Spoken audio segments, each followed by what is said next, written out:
तुहरा से दूर हो के कैसे जियब ये रानी, तुहरा से दूर हो के कैसे जियब ये रानी।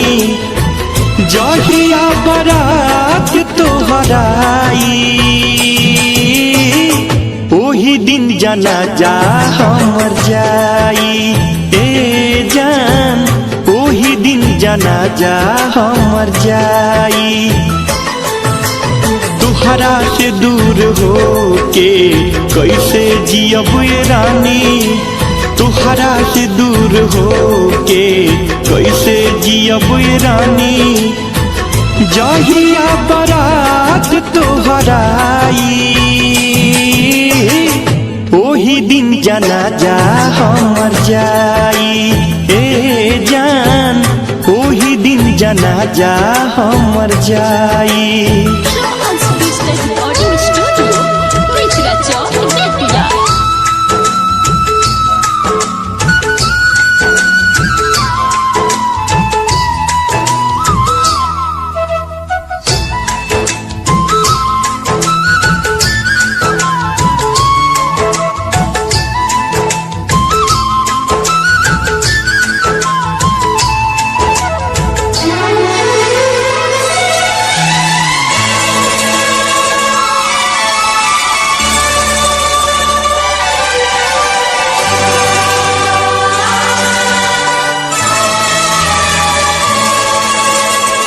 प्यार के कीमत कहा तहिए बुझाई, तोहरे बुढ़निया हमर कफन बन के जाई।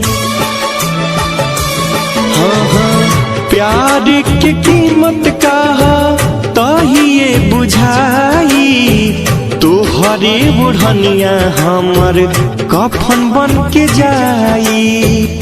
कैसे तू दोसरा से कैलू सगाई, काहे तू बन गईलू गोरी हर जाई।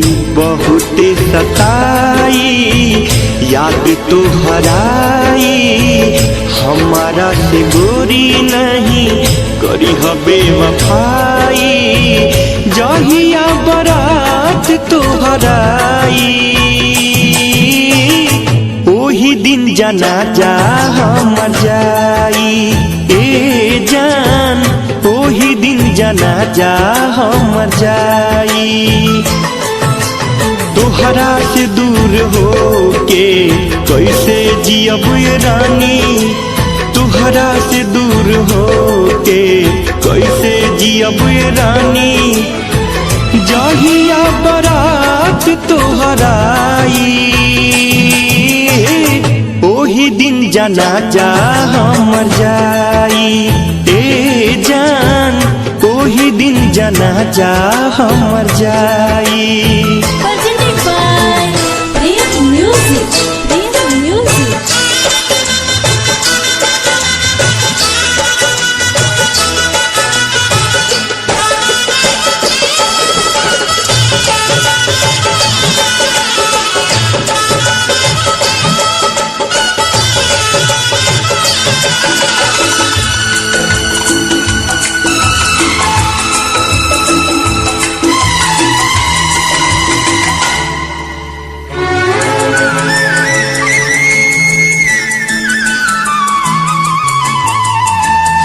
देखी देखी हमके अब ता हंसता जमाना, पागल समान हदे भइनी दीवाना।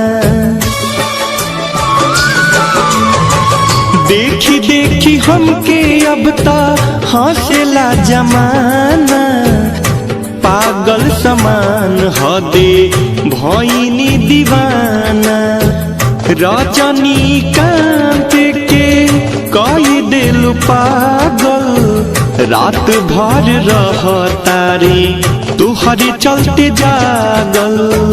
भइल का कसूर चली गइल